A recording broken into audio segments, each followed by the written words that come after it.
Shalom, saudaraku, dimanapun Anda berada. Selamat hari Minggu, selamat beribadah. Harapan saya semua saudara dalam keadaan baik-baik, sehat, dan senantiasa sukacita di dalam kemurahan Kristus. Tema kita hari ini hanya keledai yang jatuh di lubang yang sama. Saudara, binatang keledai ini mewakili kebodohan, sehingga ada istilah stubborn keledai and smart ass. Keledai yang keras kepala dan sok pinter. Nah, ternyata saudaraku, orang-orang yang jatuh di dalam lubang yang sama itu tidak sedikit, ya, termasuk orang-orang yang percaya Kristus. Mereka terus jatuh mengulang di dalam kesalahan atau dosa yang sama. Dengan demikian mereka ini merasa hidup terbelenggu oleh dosa satu ini. Gitu, ya. Nah, mengapa ini bisa demikian? Mari kita akan membuka ayat yang pertama. Ibrani 9 ayat 28. Demikian pula Kristus hanya satu kali saja mengorbankan dirinya untuk menanggung dosa banyak orang.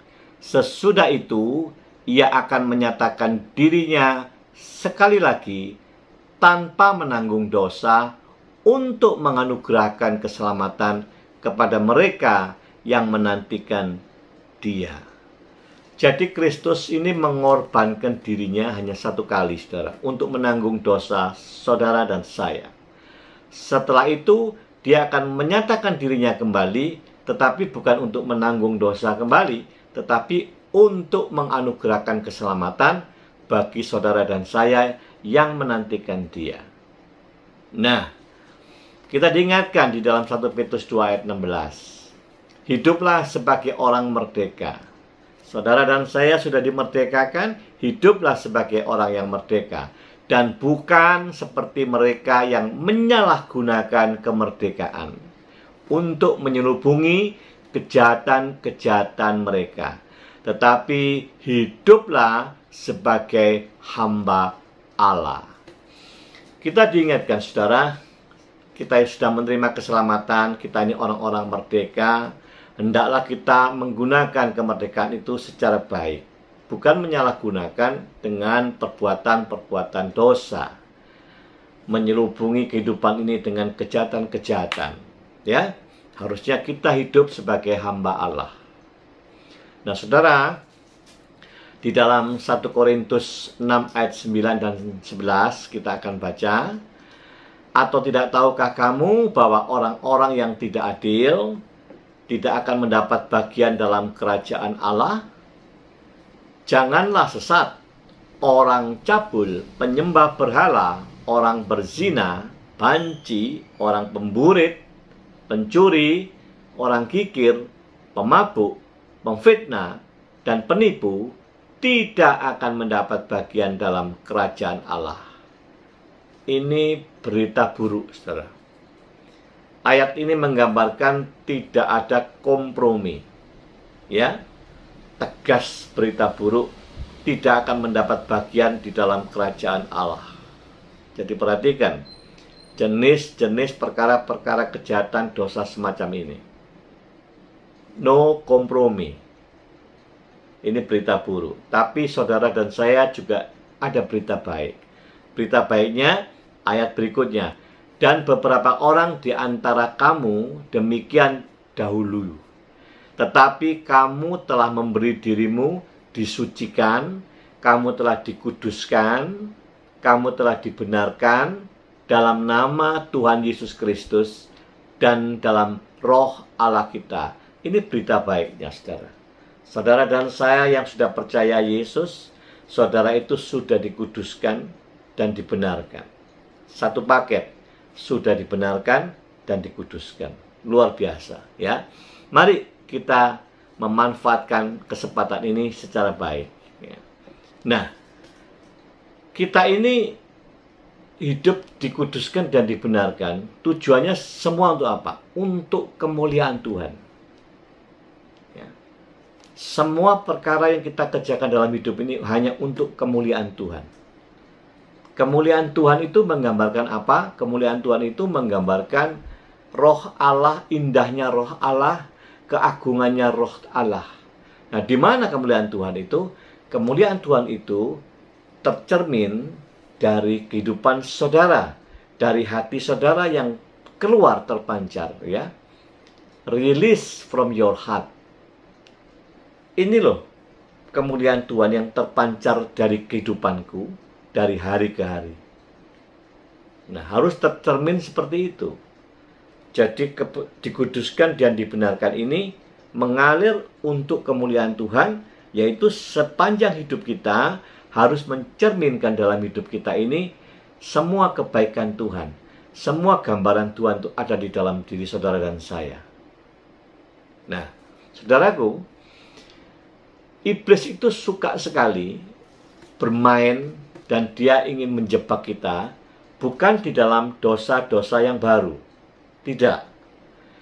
Dia ingin mengocok manusia ini di dalam dosa-dosa lama. Dan biasanya manusia ini terikat oleh dosa yang lama. Manusia tidak gampang untuk keluar dari dosa yang lama. Sebab apa? Sebab sudah mendarah daging, sudah menjadi habit. Dan kita tahu habit ini adalah proses yang panjang, ya. Nah, contoh dosa-dosa lama apa saja? Nafsu seks, perselingkuhan, perzinahan, perjudian, mabuk, dosa-dosa penggosip, sering membuat hoax, ya. Dosa kelemahan keuangan, dosa suka berbohong, dan bermacam-macam dosa lama lainnya. Yang ini tersembunyi di masing-masing orang, masing-masing pribadi. Itu pasti ada, ya. Dan kita tidak boleh terikat sehingga kita merasa tidak merdeka lagi. Oleh sebab itu, muncullah istilah metanoia. Saudara dan saya harus berbalik dari dosa ini, ya. Berbalik dari dosa 180 derajat. 180 derajat. Kalau kemarin kita hidup di dalam gungkungan dosa, maka hari ini harus berbalik 180 derajat. Nah, kesalahan banyak orang, kita hanya berhenti berbalik dari dosa. Hanya meninggalkan dosa. Saya katakan ini perdebatan yang separuh. Setelah kita berbalik, saudara dan saya harus siap untuk melangkah dan dipimpin oleh Roh Kudus. Banyak anak-anak Tuhan berbalik dari dosa, tapi dia tidak mau dipimpin oleh Roh Kudus. Sehingga yang terjadi adalah kegagalan demi kegagalan.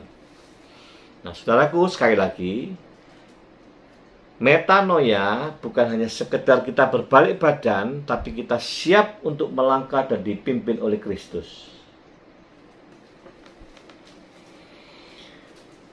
Saya akan memberikan contoh kepada saudara ikatan-ikatan dosa lama.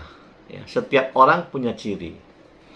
Di dalam Alkitab itu ada kisah yang menarik sekali tentang Nabi Daud. Nah, Daud ini punya ciri, dia ini punya kelemahan terhadap wanita cantik. Ya. Dia seringkali tidak tahan melihat wanita cantik. Saudara masih ingat kisah Daud dengan Abigail? Abigail wanita baik, wanita bijaksana. Punya suami Nabal, orang yang keras, kasar, bicaranya tidak sopan, ya, kejam. Nah, pada waktu dia ditinggal suaminya meninggal, Abigail langsung dinikahi oleh Daud. Padahal Daud ini hanya 1-2 kali lah mengenal Abigail. Tapi rupanya dari awal perkenalan bertemu itu sudah ada ketertarikan, ya. Sehingga begitu ada kesempatan suaminya meninggal, dia kawini. Apakah dia salah waktu dia mengawini Abigail? Tidak. Di dalam pernikahan dia dengan Abigail, Daud tidak bersalah. Sebab Abigail sudah sendiri. Ya. Nah, persoalan yang berikutnya, dia jatuh kembali kepada wanita yang cantik. Dia jatuh kepada siapa? Kepada Batsheba. Batsheba punya suami. Dan suaminya adalah anak buah daripada Daud. Karena ketertarikan kepada Batsheba, dia lakukan tindakan-tindakan pelanggaran. Dia berselingkuh dengan Batsheba. Dan ini tidak diketahui oleh suami Batsheba. Uria tidak tahu kalau ada perselingkuhan. Inilah yang saya sebut, begitu perselingkuhan ini tidak selesai, berkelanjutan, maka akan muncul dosa baru. Dari dosa yang lama yang jadi kelemahan ini, muncul dosa baru. Dosa baru apa? Mulai berbohong. Berikutnya, punya rancangan-rancangan kejahatan. Maka Daud punya pikiran bagaimana cara membunuh Uria suaminya. Maka ditugaskanlah dalam berperangan Uria supaya berdiri pasukan di paling depan. Harapannya supaya dia mati dan dia tidak terbongkar kesalahannya, dia bisa mengawini Batsheba. Nah, ini yang saya sebut dosa lama dibiarkan akan muncul dosa-dosa baru. Ya, dosa baru lebih berat, lebih kejam. Nah, ini yang terjadi oleh Daud, saudara. Memang akhirnya mati dan dinikahi. Nah, tapi Tuhan juga mengirim hambanya untuk menegur Daud. Dan untunglah Daud sadar, Daud bertobat kembali. Kalau enggak, hancurlah kehidupan itu. Saudaraku, hati-hati. Dosa lama, kalau itu terulang, biasanya lepasnya lebih berat. Ya. Biasanya pun keadaannya akan lebih buruk. Ini diperingatkan dalam Matius 12 ayat 43-45. Apabila roh jahat keluar dari manusia, ia pun menggembara ke tempat-tempat yang tandus mencari perhentian, tetapi ia tidak mendapatkan. Lalu ia berkata, aku akan kembali ke rumah yang telah kutinggalkan itu. Maka pergilah ia dan mendapati rumah itu kosong, bersih, tersapu, dan rapi teratur. Lalu ia keluar mengajak 7 roh lain yang lebih dahsyat, yang lebih jahat daripadanya. Dan mereka masuk dan berdiam di situ. Maka akhirnya keadaan orang itu lebih buruk daripada keadaan semula. Demikian juga akan berlaku atas angkatan yang jahat ini. Nah, saudara, perhatikan. Kalau dosa lama itu dibiarkan muncul, biasanya dia akan mengikat lebih jauh. Akan lebih sulit untuk lepas. Apalagi kalau sudah muncul dosa yang baru. Ini lebih sulit. Ya, apalagi kalau sudah muncul tuduhan-tuduhan dalam dirinya. Iblis seringkali menuduh, engkau tidak layak. Kalau kita mulai mendekatkan diri, didakwa engkau penuh dosa, engkau tidak layak, engkau tidak pantas, engkau tidak cocok. Ya. Nah, sehingga kita akan menjadi lemah. Semakin hari semakin lemah dan semakin jauh dari Tuhan. Nah, dosa semacam ini bukan cuma soal perkara seks, perkara perzinahan, banyak. Perkara kelemahan mabuk, kelemahan berjudi. Kalau terulang, itu semakin lama, semakin repot dia keluar. Ya, dia akan semakin terbelenggu. Tidak ada kebebasan, kemerdekaan lagi. Dan ini memang menjadi kesukaan iblis. Jadi iblis itu tidak repot-repot untuk menciptakan dosa baru sebetulnya. Dia seringkali mengocok orang itu dengan dosa lama. Dan ingat ya, catatan iblis tentang pribadi-pribadi masing-masing, dia lengkap. Ya. Dia punya jejak digital setiap orang. Dan dia itu hanya menunggu. Dia menantikan saat yang paling tepat. Ya, saat yang paling baik untuk kembali mengocok orang itu. Nah, Biasanya iblis tidak sediakan dosa-dosa baru ya, tapi dosa-dosa yang lama, sebab ini sudah mengkristal menjadi habits di dalam orang itu. Nah, saudaraku, hati-hati perkara ini ya. Nah, di dalam 1 Petrus 5 ayat 8, ini penting ayat ini ya. 1 Petrus 5 ayat 8 dikatakan, sadarlah dan berjaga-jagalah. Lawanmu iblis berjalan keliling sama seperti singa yang mengaum-ngaum mencari orang yang dapat ditelannya. Jadi iblis aktif sekali sampai detik ini. Dia terus mencari mangsa. Siapa yang bisa ditelannya ini? Nah, terutama dia umpan dengan dosa-dosa lama supaya saudara jatuh di dosa yang sama. Sebab lebih mudah orang itu jatuh di dosa yang lama ini lebih mudah daripada dosa baru. Ya. Nah, dalam 1 Korintus 15 ayat 34 ini mengingatkan kita lagi. Sadarlah kembali sebaik-baiknya. Sadarlah kembali sebaik-baiknya. Dan jangan berbuat dosa lagi. Maka yang terpenting buat saudara dan saya adalah sadar. Sangat sulit kalau orang itu tidak sadar. Ada orang pun yang sudah sadar, dia terbelenggu masih. Tapi cara utama kita untuk lepas memang adalah kesadaran. Sadar bahwa saudara dan saya ini manusia baru. Yang lama itu sudah tidak ada, sudah dibuang. Kita sudah baru. Kita harus berburu hidup menjadi serupa dengan Kristus. Kesadaran ini penting sekali, saudaraku, ya. Dan ini kan dikatakan sadarlah kembali dengan baik dan tinggalkan dosa itu.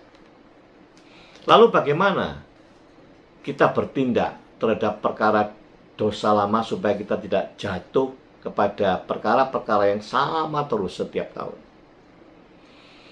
Ada 4 langkah yang kita harus perhatikan. Yang pertama, lakukan pertobatan atau pengakuan dosa. Kepada siapa pengakuan dosa? Tentu kepada Tuhan. Ya. Di dalam 1 Yohanes 1 ayat 9 dikatakan, jika kita mengaku dosa, maka ia adalah setia dan adil, sehingga ia akan mengampuni segala dosa kita dan menyucikan kita dari kejahatan. Tuhan selalu memberikan pengampunan dosa. Tapi saudara dan saya harus mengaku dosa itu ya kepada Tuhan. Nah, yang kedua, ini yang jarang dilakukan. Ya. Yang kedua itu bukan mengaku dosa dan berdoa hanya kepada Tuhan, tetapi juga kepada sesama. Nah, ini sesama ini siapa? Kita akan baca Yakobus 5 ayat 16. Karena itu hendaklah kamu saling mengaku dosamu dan saling mendoakan. Saling mengaku dosa dan saling mendoakan supaya kamu sembuh. Doa orang yang benar bila dengan yakin didoakan sangat besar kuasanya. Nah, saudara, kalau kita minta pengampunan kepada Tuhan, minta pemulihan kepada Tuhan, Tuhan seringkali juga memakai orang lain buat kita. Ya. Oleh sebab itu, kalau kita boleh berbicara kepada seseorang, itu ada baiknya. Tetapi hati-hatilah, ya. Carilah kepada siapa, entah itu hamba Tuhan, entah itu senior atau mentor saudara, orang-orang rohani yang bisa dipercaya. Ya. Dan ini tidak banyak. Orang yang bisa dipercaya tidak banyak. Dan saudara yang harus tahu itu. Mungkin itu konselor saudara. Tapi tidak semua konselor itu bisa dipercaya. Atau senior saudara atau hamba Tuhan saudara. Tapi sekali lagi, saudara yang harus tahu bahwa orang itu bisa dipercaya. Temukan siapa yang sudah percaya dan engkau bisa mengakui dosamu dan engkau saling mendoakan. Sebab kerap kali Tuhan juga memakai orang lain untuk membantu penyelesaian dosamu, pemulihan dosamu. Ya. Nah, saudara, mengaku kepada Tuhan dan juga mengaku kepada seseorang yang bisa dipercaya saling mendoakan itu baik. Ya, baik. Yang kedua, senantiasa saudara dan saya melekat kepada Tuhan. Senantiasa melekat kepada Tuhan. Kalau kita tidak melekat, maka akan gampang kita masuk kembali dalam dosa yang sama. Ya. Di dalam Yohanes 15 ayat 3, 4, 5 itu menggambarkan saudara dan saya itu ranting yang harus nempel kepada pokok pohon. Tidak mungkin ranting lepas dari pokok pohon hidup, ya.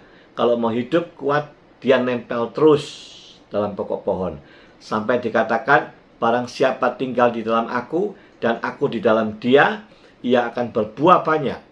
Sebab di luar aku kamu tidak dapat berbuat apa-apa. Jadi kalau saudara dan saya mau masuk dalam proses pemulihan, kita harus melekat, ya. Tidak bisa asal-asalan, melekat kuat. Dengan kata lain, kita harus menjadi manunggal. Maka tidak gampang kita akan jatuh di dalam dosa yang sama. Ya. Kolose 3 ayat 10. Dan telah mengenakan manusia baru, saudara dan saya adalah manusia baru, yang terus-menerus diperbarui. Untuk apa?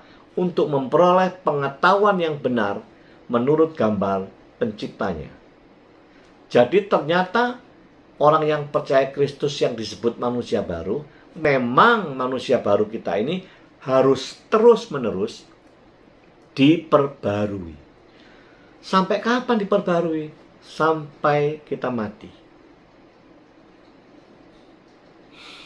Saudara,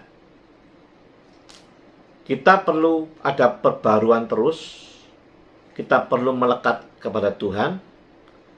Saudara dan saya dalam proses ini kita perlu melatih diri, terutama di dalam kasus ini, di dalam kasus dosa yang sama, terutama kita adalah belajar penguasaan diri.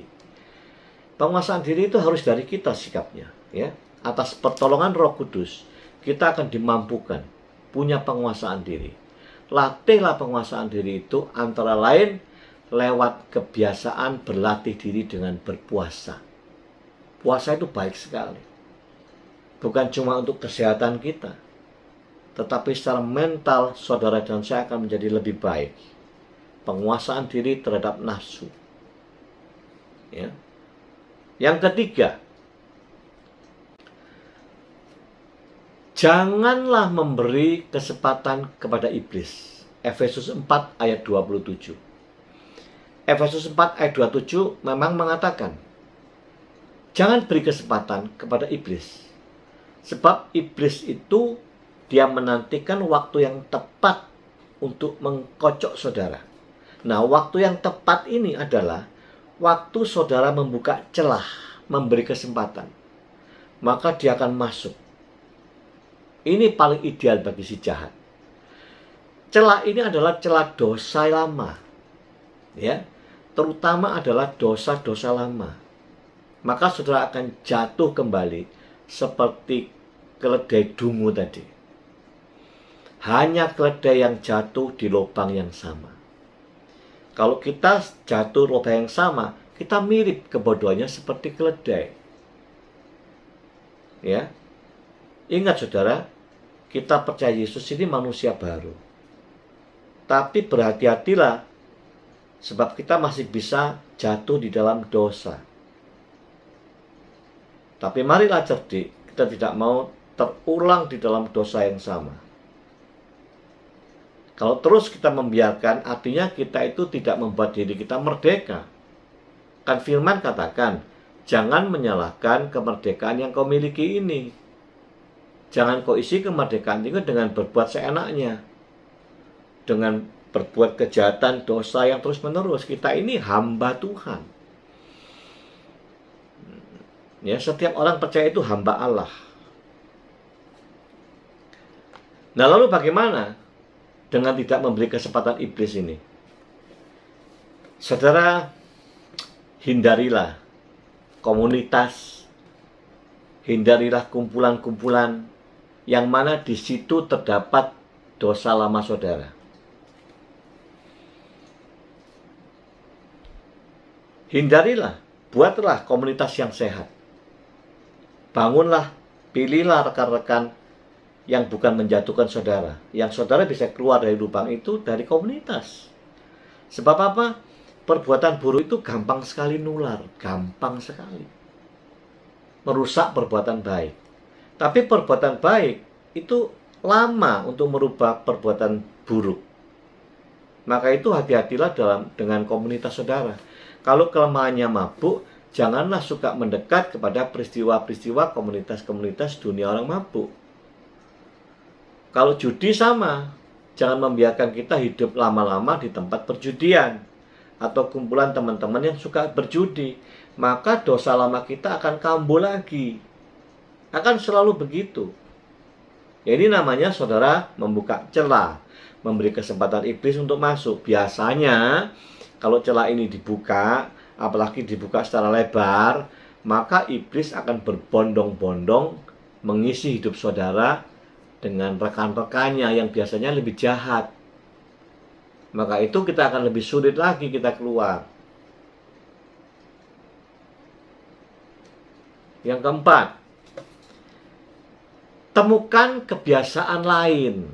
Nah, ya, ini cara supaya kita ini keluar dari kebiasaan lama, gantikan dengan kebiasaan baru. Ini dalam Efesus 4 ayat 28. Orang yang mencuri, janganlah ia mencuri lagi, tetapi baiklah ia bekerja keras dan melakukan pekerjaan yang baik dengan tangannya sendiri, supaya ia dapat membagikan sesuatu kepada orang yang berkekurangan. Paham saudara ayat ini ya? Kalau biasanya dia mencuri itu kan bukan hasil karya tangan, pekerjaan tangan kita, ya. Kita hanya mencuri saja, milik orang. Ya. Habit ini harus digantikan, jangan mencuri, tetapi baiklah ia bekerja keras. Bekerja keras melakukan pekerjaan baik dengan tangannya sendiri, sehingga dia bisa memberkati orang lain. Nah, jadi yang punya kelemahan-kelemahan, punya dosa-dosa lama yang sudah menjadi habit, saudara harus berjuang menggantikan dengan habit baru. Contoh yang umum, orang yang ingin lepas rokok, itu tidak gampang loh saudara. Ya. Saya punya banyak rekan-rekan yang kebiasaan merokok, sulit sekali melepas, terikat sekali. Tapi ada orang yang punya kesadaran dan punya niat yang baik sekali, niatnya besar, dia bisa lepas. Ya. Ada orang yang berusaha menggantikan pola kebiasaan rokoknya, misalnya dengan permen. Nah, ya, digantikan kebiasaan itu. Kalau dibiarkan terus, dia tidak akan lepas. Terus begitu. Saudara, orang yang biasa dosa muncul di dosa-dosa lama, di tempat atau kondisi-kondisi tertentu. Hindari kondisi itu. Jadi bangunlah sebuah kebiasaan baru yang lain. Saudara, jadi kalau saya ulang ya. Yang pertama tadi, lakukan pertobatan dan pengakuan dosa bukan hanya kepada Tuhan, tapi temukan seorang partner, mentor, konselor, hamba Tuhan, atau siapa yang secara rohani saudara pandang dia dewasa dan secara pribadi orang ini baik, bisa dipercaya. Sebab ini firman Tuhan yang katakan. Dan biasanya Tuhan juga akan memakai orang lain untuk pemulihan hidup saudara. Yang kedua, senantiasa nempel, manunggal, melekat dengan Kristus. Kalau enggak, saudara akan jatuh kembali. Nomor 3, jangan memberi celah. Kalau saudara ngerti, biasanya saya kok ada begini, saya jatuh lagi. Hindari, lari dari keadaan itu. Sebab saudara pasti jatuh. Kalau saudara berpacaran, berdua, di dalam tempat yang romantis, tidak ada orang, dan biasanya saudara punya kelemahan, selalu jatuh dalam dosa seks, maka untuk lepas dari itu, jangan membiarkan di tempat seperti itu. Ya, berontaklah dalam diri saudara itu, sadar, berontak, jangan mau di tempat itu. Tinggalkan tempat itu. Ini namanya saudara menutup celah. Yang keempat tadi, temukan kebiasaan lain. Gantikan dengan kebiasaan yang lain, yang tidak menyeret saudara di dalam dosa-dosa lama.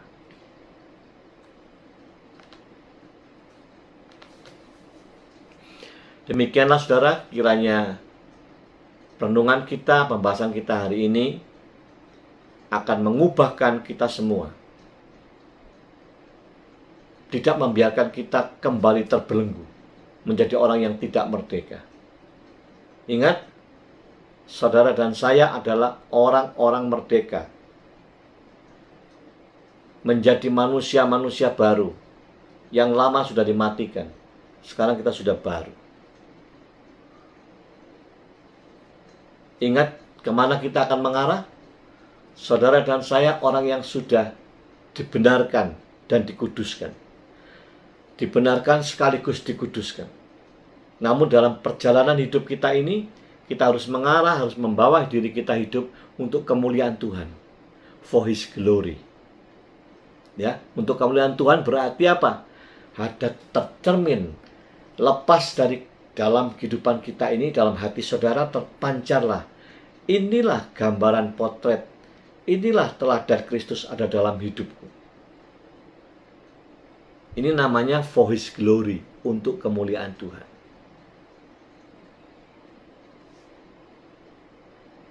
Biarlah kiranya apa yang sudah kita dengar firman Tuhan ini akan membangun manusia roh saudara dan saya, dan kita tidak gampang untuk kembali jatuh terperosok dalam dosa yang sama. Amin. Kita berdoa. Bapa, dalam nama Yesus, terima kasih. Roh Kudus, terima kasih. Engkau sudah mengajar kami kembali, agar kami ini tidak seperti keledai dungu, keledai saja yang selalu jatuh di lubang yang sama. Kami anak-anak Tuhan, kami orang-orang yang sudah dimerdekakan. Kami tidak ingin menjadi dungu, untuk terus menjadi orang yang terbelenggu dengan dosa-dosa lama. Dan kami sadar, kami tahu, memang si jahat selalu menantikan kita, menunggu celah, menyiapkan dengan dosa lama kita yang selalu menjadi kelemahan dan kita.